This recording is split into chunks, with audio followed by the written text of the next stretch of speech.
बे समाव फरायग्रोबाय।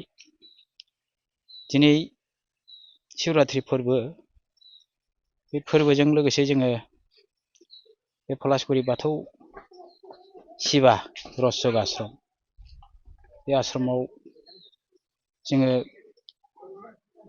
गायसनबोनायनिफ्रायनो गिलु बालु खस्थ' जाबोनाय जादों।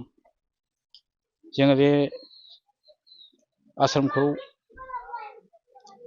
1960 मायथाइयाव जोंनि पुर्बफोरजों गायसन गालांनायजों लोगोसे जों दिनैसिम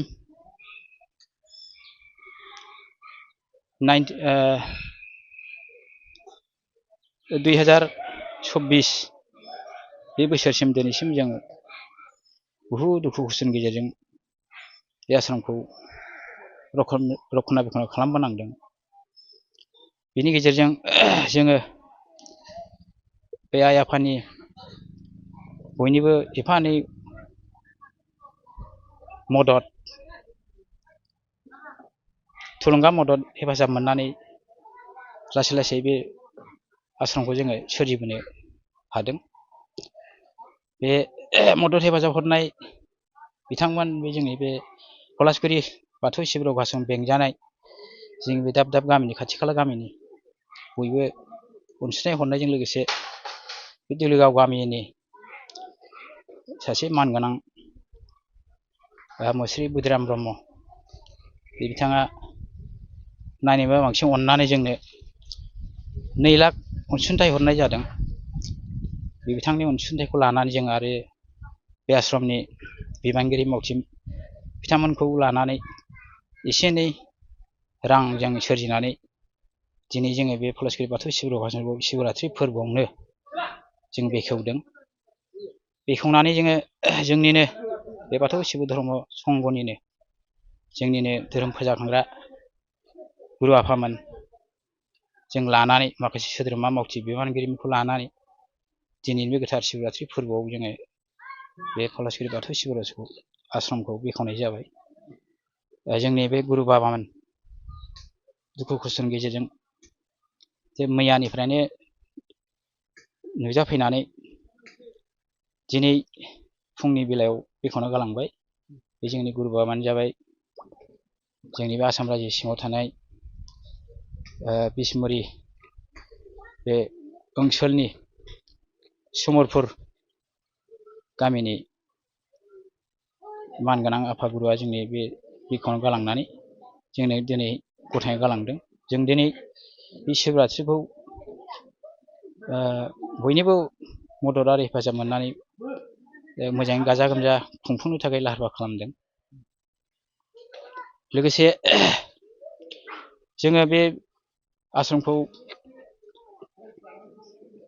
दैदेननायाव बयनिफ्रायबो बा जोंनि दानि बर्थमान सोलिबाय थानाय बिटिआर सरखारनिफ्राय अनसुंथाइफोरखौ मोननाय जायाखै।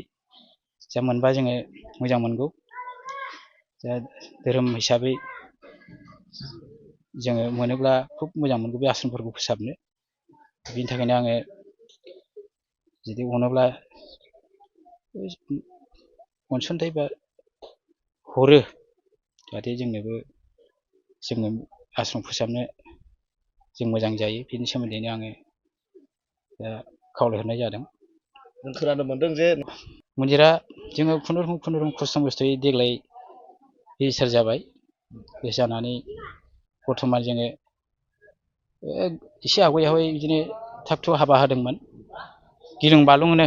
नाथाय रेजिस्टार जानानै जों दा जोङो नै बावाखै सानथामसोनि आगोल एसे हाबा होदों आरो जों हाबाखौ होबाय थासिगोन होननानै जोङो मिजिंथिदों। 12,000 बेखौ दान होना दाख्लै हरदों।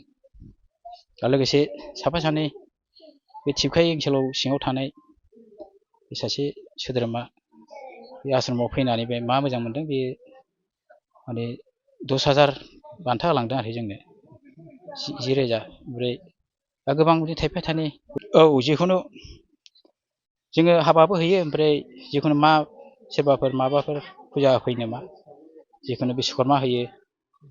ओमफ्राय सिबिराखौथ' होखायो जाहैबाय ओमफ्राय बेबायदिनो बायदि बायदि जिखुनु जाय खि मानि फुजा होफैयो होना हरो आरोखि बर्थमान हानायमानिखौ होना हरो बेफोरबायदिनो बेराम आजार जानाय सुबुंफोरनि थाखाय ईश्वर पलिक्लिनिक एन्ड रिसार्च सेन्टारा गोबां खाबुफोर लाबोदों।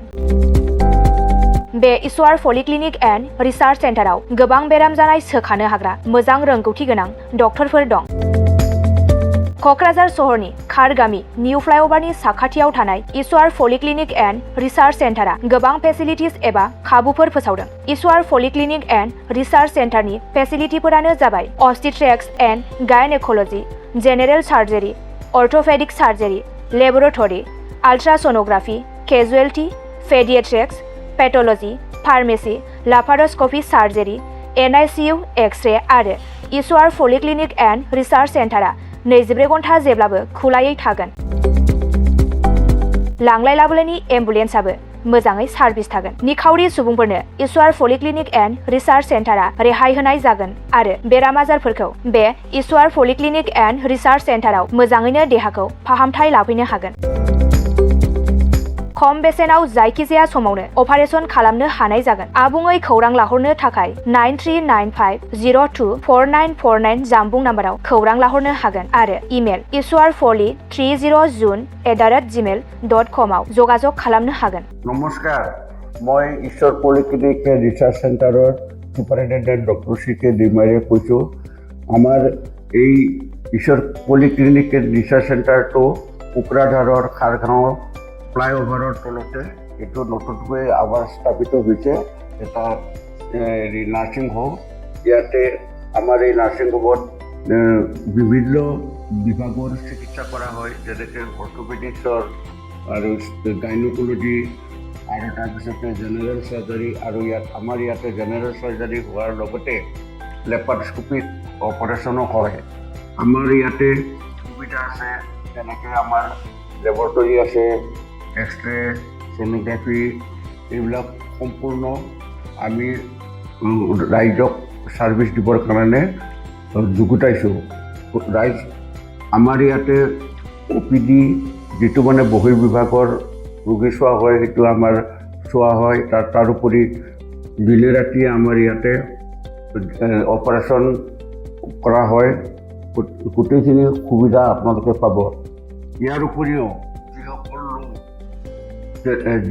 যিসকল লোক আৰ্থিকভাৱে তেওঁলোকৰ দুৰ্বল, তেওঁলোকক আমি ৰেহাই